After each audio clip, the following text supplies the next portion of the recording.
Okay, so first off, I want to thank you for being here, sir. And so I want to start off with who you are and what you do before we dive into the questions. Sure. Well, thank you for asking me. My name is Locke Haman. I am a men's coach and a men's group leader. And what the heck that means is I coach guys one on one and I lead small groups of like-minded guys who are looking to become better men, better husbands, better fathers. And the idea is like, you know how you have moments where you know that you're going to do things a little bit differently than your parents, than your dad. I think everybody has those moments. And I help dads actually do better than their parents did. Okay. So I give them coaching, I give them groups, I give them other guys who are trying to do the same thing and can help them do that. Before that, I owned a real estate brokerage for over 10 years. At its peak, we had 36, I think 36 agents working for us. So it was pretty busy. Before that, I was a high school teacher and coach. So I've done a whole bunch of different things, kind of all over the place.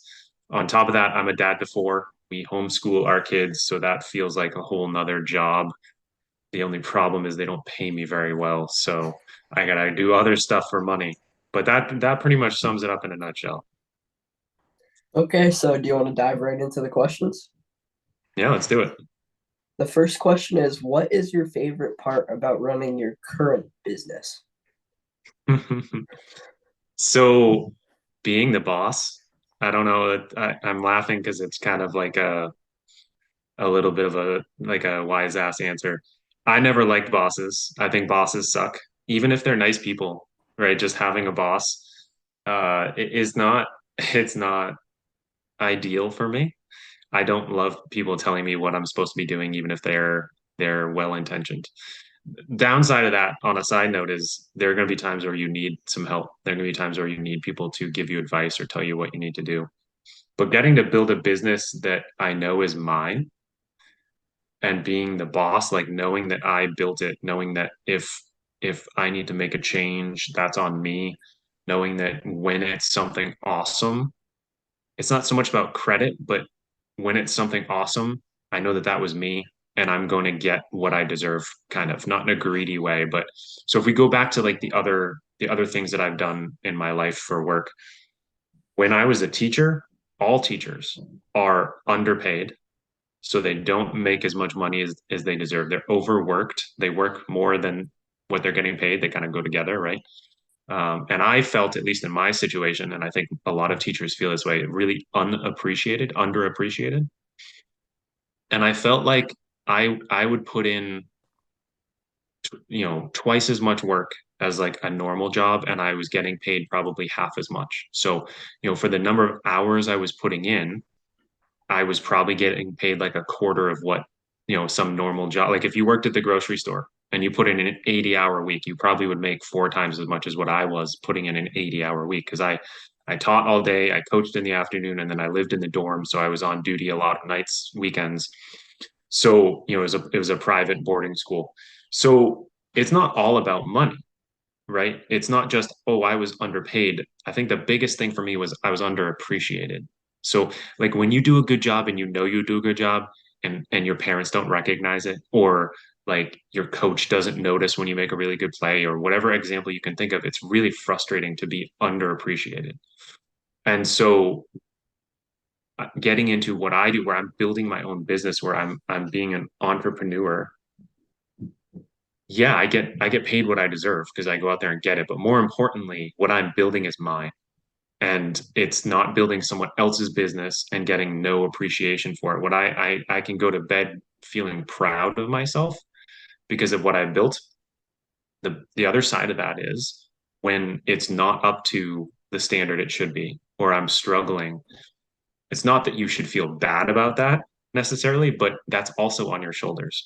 And I actually, in a weird way, kind of love that because it lets me solve problems. It lets me see, okay, I'm feeling like this area is not where it should be. There's no one coming to save me.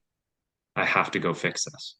And so even when I was running a real estate brokerage, I had some frustrations because the same thing. So my efforts, I could be fantastic at training my agents, But if my agents didn't go out and do their job, they didn't go out and talk to people and sell some houses, it doesn't matter how good I am at training. There's no money coming into the business. And so I'm kind of at other people's mercy, right? That's one of if I'm looking back at my childhood, that was one of my biggest frustrations was I have to rely on everybody else. I can't drive. I don't have any money. Maybe I have a little bit of money, but I don't buy groceries, which means I probably don't get to pick the groceries. I don't get to decide when we go here and when we go there. And I gotta ask my parents for everything. Or at school, I gotta ask the teacher for permission to go to the bathroom even, right? You have no control. So it's not that I'm a control freak, I guess, but being the boss, being able to, and it's more than just being like in charge and being able to boss people around. It's knowing that this is something I've built, that I've worked really hard to build, and everything that comes from it, I deserve.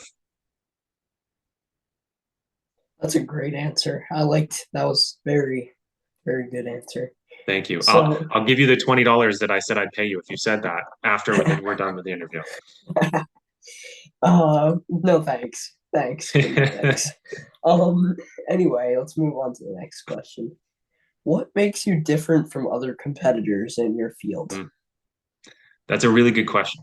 And I think there's a good lesson in my answer. And it's what makes me different is, well, me.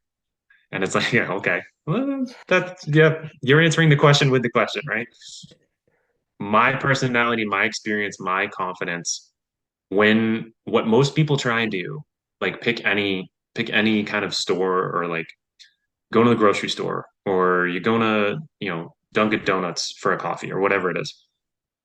The easiest way to try and compete with other people is on price. And price is not only the most common because it's the easiest way.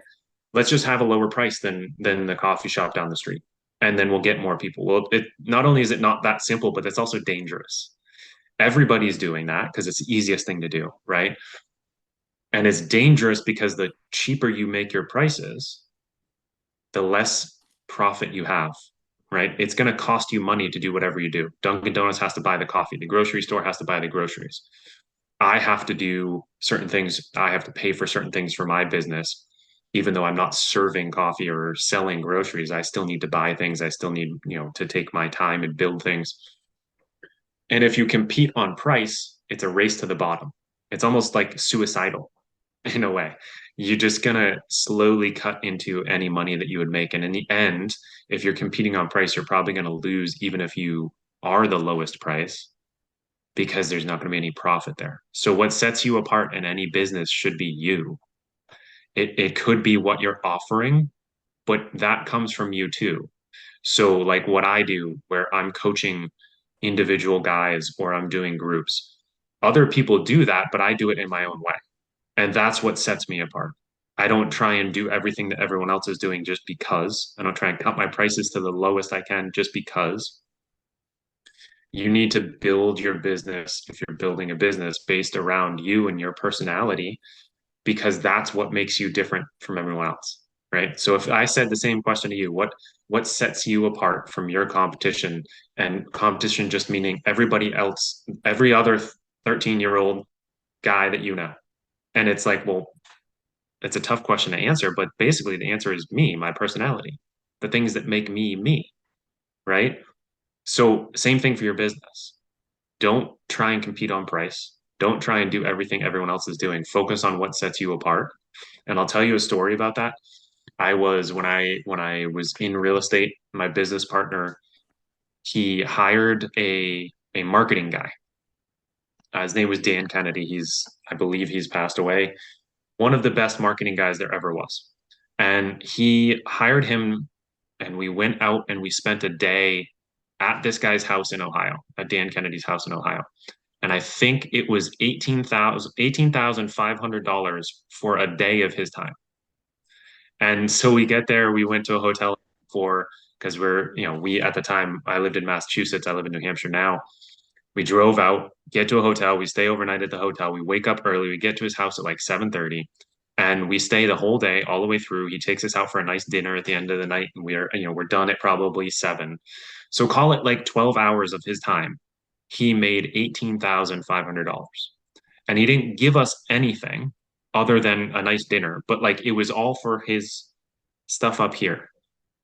And so, like, that's a crazy story to begin with. But the point is, we're sitting down in his office and we're talking to him. And my partner asks him the question.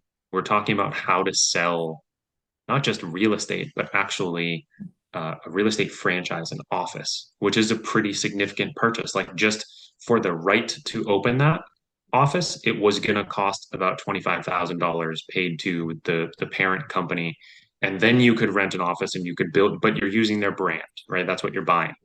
So the question we asked Dan is, my partner asked him, how do you sell something that costs so much like that? And so I'm going to tell you his answer, but I want you to keep in mind as you're listening to his answer that this is the man who just charged us over $18,000 for a day of his time. His answer was, when you quote your price, it's all about looking your prospect, meaning the person you're trying to sell to. It's all about looking your prospect in the eye and not flinching when you quote your price. What that means is having confidence in yourself and saying, what does it cost for a day of your time, Kyron? Oh, $18,500. And a straight face, not laughing like you, not like breaking eye contact and being um uh like $18,000 if that sounds good to you. And it's just nope, $18,500. And the reason I bring this story up is you got to be confident in your personality and your experience in your confidence in the way that you present yourself and then not flinch because I get that question, well, Locke, why should I hire you? And I give them a similar answer. It's a little bit more complicated because well, they're hiring me to make them help them become a better dad, a better husband. Part of my answer is, well, I was a really terrible dad and a really horrible husband and a pretty crappy person for a little while, and I figured out how to climb out of that hole. And so I'm going to teach you how to climb out of that hole. But again, that's all me. That's my story, right? What I'm selling them on is my story. So confidence in yourself, even if we talk about poker face a lot in my house. You know what a poker face is, right? Yeah. Okay. So if you're bluffing, I'm not a fan of lying, but in poker, you bluff. The way I look at it in life, you bluff sometimes, not so much lying, but you get into these situations like exactly like we can imagine out of this, where you're telling somebody that it's going to cost them $18,000 to spend a day with you. And it's not that you're lying that you need to bluff the lie. It's that you need to bluff and get your poker face on because you don't want them to see how your brain is going, holy crap, holy crap. What if they don't want to? What if they don't like me? Right? It's like, even so, talking to girls, right? It's the same thing. Like, you don't want to let them see you nervous, right? When you're going up to an adult asking them for something, your parents, sometimes you have this big ask that you want. You're not lying, but you don't want them to see how nervous you are sometimes. And it goes back to that confidence in yourself. There's like an expression of fake it till you make it. You don't want to fake like knowing something, but sometimes you have to pretend to be confident on the outside and ask yourself, how would I show up as the confident version of me, not someone else, but the confident version of me. And then eventually that confidence will become real and you won't have to remind yourself, don't flinch when I say $18,000, don't flinch. And it will eventually become real. But long answer to your question, what sets me apart, what I would say sets you apart and anybody else apart is you. And don't try and hide behind lowest price, newest thing, whatever it is. Sounds like Dan Kennedy probably could have bought you guys a pretty nice dinner with eighteen It was thousand dollars. Yeah, right. It was a very nice dinner, but it was like a couple $100, not, he got to keep most of that money.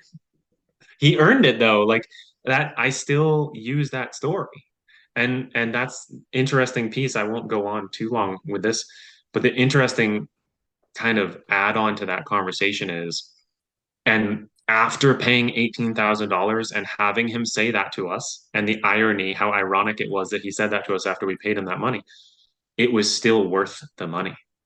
So like eventually, as you're putting your poker face on to quote your price, like it's not like oh, you're going to mow somebody's lawn and then tell them that it's going to cost $3,000. Like, no, that's ridiculous. You're not providing that value. You know you provide the value and you build your price off of the value that you provide.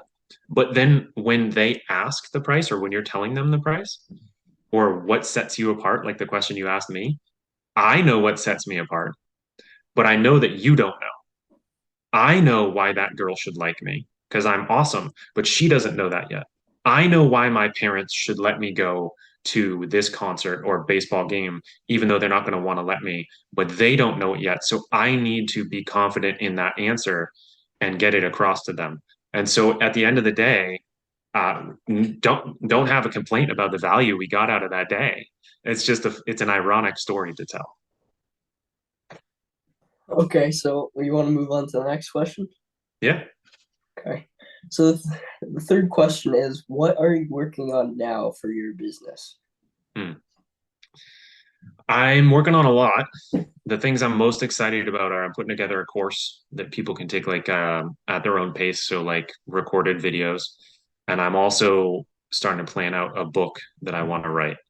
Um, and I'm realizing just how many guys are looking for help out there, how many guys are looking for advice and guidance on how to become better men and better husbands and better fathers. And when I was a kid, I grew up thinking that needing help meant you sucked, right? Like, oh, I don't get this in math class. That must mean I suck at math. Or I'm not understanding this play at basketball practice. That must mean I'm not smart enough. Or I don't understand the game well enough. And I think a lot of guys feel that way, and a lot of boys and a lot of men. And I think that's, on a side note, like totally horribly wrong. Needing help doesn't mean you suck. Thinking that needing help means you suck is why you suck, I guess is how I would put it, right? Like if you're too afraid to ask for help because you think it means you suck, then that's what sucks. You don't suck because you need help. Like no one knows how to do things at first. And I just think like when we're around a group of guys, like when I was your age and I was around a group of guys my age, like nobody wanted to admit that they didn't get something because then like everybody else in the group, they would feel like they were less than them. And so when nobody around you is admitting that they need help, you grow up thinking that no one needs help. And it's totally true. We all need help. And as I talk to more and more dads, I realize how little was taught to them and how they think they should just know automatically how to be a dad, how to be a man, how to be a husband. Nobody taught that. Like nobody's taught me that. Nobody had those conversations with me, and there's no shame in asking for help. So, yeah, I'm working on a course. I'm excited about that, and I'm starting the process of like outlining and planning out a book to write as well. I've had some trouble with the thinking I should know everything just automatically. Yeah. So, Yeah, definitely. It's a trap. yeah. It's actually what holds you back. If you could get past that and ask for help, then the next time you won't have to feel that way. It's like problem solved. Like, yeah, maybe you struggle to pick up what you're being taught, but still, nothing wrong with asking for help. Okay, great answer yet again. What would you want to see in a young person that wanted to work for you? Hmm. Uh, I'll give you two things that came from. So my third kid, I have one son and three daughters, and the third child, she's 6 and she just started up gymnastics and she got a birthday card and because it's her birthday. And in the birthday card were two things. And I told my wife this when I got home and read it to her. I said, I can't think of two better words for a father to hear about their child that are more of a compliment than what was written in there. And it was persistent. It was something about you're so persistent and we love watching you work hard. But my answer to you would be persistence and hard work. If you, like I said, the two greatest compliments that I could receive as a dad looking at her, I'm incredibly proud of her that she's showing those two things to other people. I knew that, but I'm glad that she's showing it to her gymnastics coaches. I was a basketball coach for years, and I would tell my players when they were trying out for me, we do We do a round of cuts after the first day of tryouts and then the final cuts after the second day. And I would tell them, I would warn them both days, I'm going to take players who are less skilled, but work hard over the more skilled players. You can be the best basketball player in this gym. And if you are also the laziest, I don't want you on my team. If you can't work hard at practice, I'm not putting you in the game. And so I took players who didn't have as much skill on my team and I cut players who were more skilled because they weren't going to work hard. And I would do the same thing with who I put in the game. And we won games because we worked hard, not because we were skilled. We also had a lot of skill, like we were blessed in that sense. But that's how I coached and that's how I would look at hiring people. I would much rather have someone who's going to work their butt off and who's not going to quit, right? Persistence, not going to quit until they get what they're trying to do. I would much rather have a hard worker who had persistence than the most skilled person in the room. So that would be my answer: persistence and hard work. Great answer. You want to move on to the next question? Yeah. Okay. What skills have helped you most in becoming the man you are today? Same as what I just said. Actually, it lines up perfectly. Persistence and hard work. It's like we were just talking about needing help, right? Not knowing everything from the beginning. Um, you're you're not going to be able to rely on your knowledge, whether it's at work, whether it's as a man, as a husband, as a father, like whatever category you want to pick, you can't rely on what you know. You have to rely on hard work and persistence. So pick any one of those categories. It's going to take hard work. Pick any one of those categories. You're going to have things, setbacks, things that are going to upset you, things that you're not going to be good at. You're going to have to persist. You're going to have to keep going. You're going to have to not give up. And as a man, there are plenty of times you can give up. Like think about sports. You can just quit and go home. School, you can just drop out and not graduate.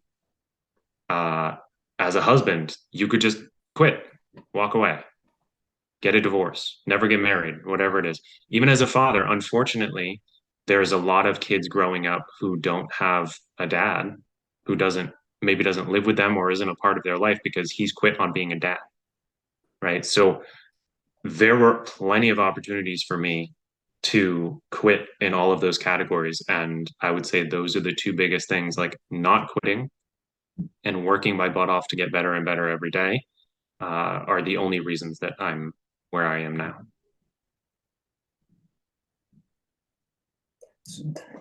Those are great skills to have. Amazing. Mm-hmm. I'm gonna move on to the next question now. What Cool. advice would you offer to you as a 13-year-old? I think I'm gonna go. Well, we can go with the same thing we were just talking about the past couple of questions, right? Persistence and hard work. But I think we've beaten that up enough. That would definitely be part of it. I've thought Yeah, about this. I've written myself a letter to when I was just becoming a father with the same kind of thing. Like, what advice would I have for myself back then? Um, so we can start with persistence and hard work. We already talked about that. The other thing I would say is, I guess it's around this question. So I read a book. It was written by a guy named John Eldridge. It's called Wild at Heart, if anybody wants to look it up. But in that book, he talks about every man and every boy is working to answer the question of, do I have what it takes? Do I have what it takes to succeed in school? Do I have what it takes to make my parents proud? Do I have what it takes to make that girl like me? And as you grow up, do I have what it takes to succeed in this job? Do I have what it takes to be a man instead of a boy? Like whatever age you think you turn from a man, from a boy into a man, do I have what it takes to be a man? I remember wondering that, right? Do I have what it takes to be a good dad? Do I have what it takes to be a good husband? All kinds of things. And so I would go back to my 13-year-old self and I would remind him that he does have what it takes, right? I'm 37 and I'm looking back, what is that, 24 years? Looking back 24 years and there's 24 years of evidence that you have what it takes. 13-year-old version of me. And the other piece kind of connected to that is I would explain that concept to him of that question, you have what it takes, and I would tell him to keep proving it to himself. Because I think that that is one of the main places that self-confidence comes from.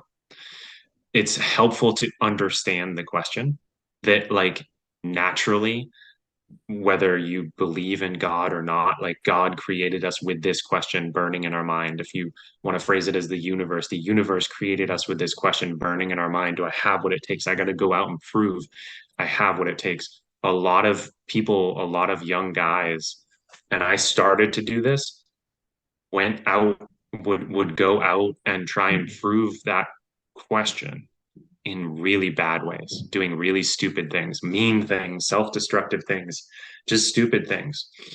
And so understanding the question, understanding the desire in myself would be helpful. And then knowing that you're going to have to answer that question for yourself over and over again. Once you prove it, so like I was a basketball player, let's say I tried out for the basketball team, I made the team, I proved that I had what it takes. I'm going to have to prove it to myself again tomorrow. Like it's not that you're gonna be under constant stress your entire life, but it's that you're gonna consistently be seeking that answer to that question over and over again. You build $1 million company and you sell it. Maybe you have a year where you can kind of sit around and think you're awesome, but then something creeps into your mind and you need to prove that you have what it takes again. Yeah, you built $1 million company, but can you do it again? And you're gonna, whether it's another $1 million company or whether it's becoming a better dad or a better husband or going out and doing something good for the planet, it doesn't always have to be about money, right? But that question is going to be present in your entire life, Kyron. It was present in my entire life.